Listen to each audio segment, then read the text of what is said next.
Okay, so free float. Free float is the most extreme version of the floating systems. It's similar to Harpeg. Harpeg is similar in terms of extreme versions. And Harpeg is the most extreme fixed. Free float is the most extreme floating.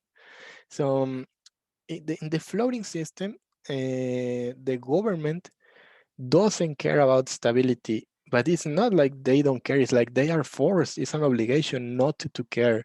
They are forced to maintain independence. It's an obligation. Governments or countries that decide to use a free float are required not to intervene by law. They can't do anything. And of course they have free currency flow. So in this case, in the free float, it's only supply and demand entirely, and there is no manipulation from the government, at least directly.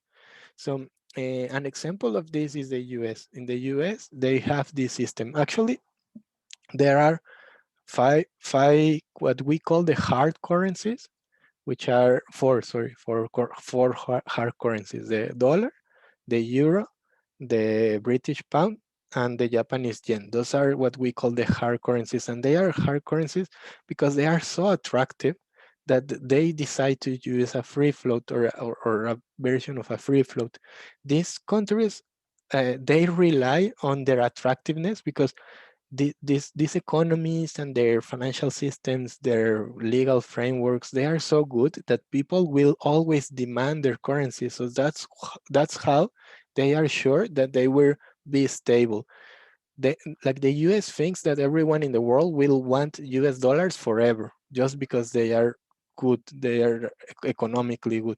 So, and I think that makes sense. It's like their system, the free float system, doesn't care about stability. That's why I wrote X, because there is nothing in the system that will um, that will help for stability. Not at all. That's why in the free float, the system doesn't give you stability. The stability is acquired by being attractive.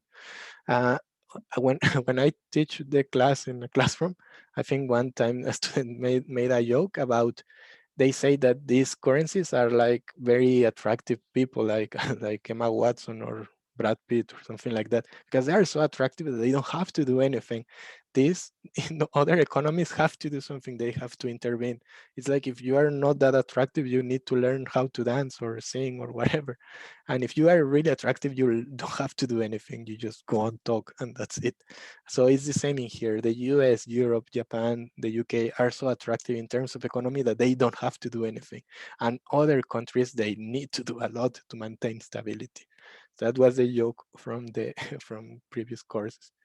And policy independence, in policy independence, they do have policy independence, not only because they don't care, but also because the law says that they shouldn't intervene, at least not directly. Sometimes they do it behind the scenes. And free currency flow, of course, yes, because that's something that they also show off. That's something that makes them attractive. Like in the US, it's really easy to invest in the US. It's extremely easy to go make profit, leave or lose or whatever. It's super easy to do business in the US compared like with China or even with Mexico. So it's something that they rely on, free currency flow. So free float advantages is that you have total independence. You can do whatever you want. That's what the US does. Like their policies are in other things that are not related to exchange rate conditions. And and disadvantages are like if you are not that attractive, it's not going to work again. Like if you are not that attractive and then you think that just by saying hi you are going to get a girlfriend or boyfriend, you need to learn other things. If you are attractive, it's going to work, like in the case of US or the UK. But if you are Mexico, you need to dance or sing or whatever. You need to intervene to give it more stability. So in the end, like a broad conclusion of this is that the fixed systems are based on government intervention. The systems that are hard peg and soft peg. This is more extreme, less extreme, and then the floating systems manage and more extreme free float. And again, it's not that one is good or bad or anything like that. It really depends on the circumstances and the context. If you are a super attractive country, then free float is good for you. It's like in the case of for example, we can think about maybe Switzerland, which is also very attractive in terms of currency.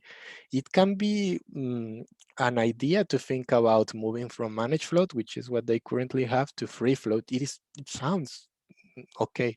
It doesn't sound okay at all if Switzerland decides to move from managed float to Harpec. That's nonsense. Okay, so that's something that you need to think about. Also, another it can be like I was forgetting about two things that I want to tell you, like interesting things about exchange rate systems. First thing is that it is possible to have two systems. It is rare, it's not common, but it is possible. So one example of this is Cuba. In Cuba, you have two currencies, one for locals and one for foreigners, and it makes a lot of sense. I will explain you.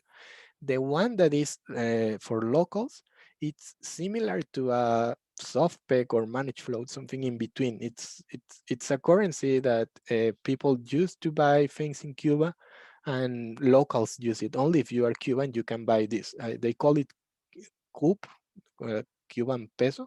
That's what they use for locals, and everything is really cheap. And they use something that is like a harpeg. It's 1-to-1 with the dollar. I think it recently changed. I can't remember the value, but it haven't has changed like in 40 years, and it has just recently changed. But it's a harpeg with the dollar, 1-to-1. It changes, not 1-to-1 anymore, but I can't remember the value. But it's for foreigners. So foreigners are not allowed to use the Cuban peso. They use this one that they call CUC. So in this is because Cuba for Cubans is it has to be really cheap because Cubans do not earn a lot of money in terms of in international terms. They are not that rich. So if a foreigner goes to Cuba and everything is so cheap, they will buy a lot of things, and that will remember an increase on the demand, increase on price. So if Cuba relies a lot on tourism, and if tourists buy a lot of things, it will increase its price, and then Cubans won't be able to buy anything. That's why they have these two different things: the currency for Cubans and the currency for foreigners, and and it works well for them. In that case, it works well. Another interesting thing that I want to tell you, and with this I think I finish with exchange rate systems, is that also it really depends on how you analyze and the perspective that you have on the exchange rate system. For example, let's think about Spain.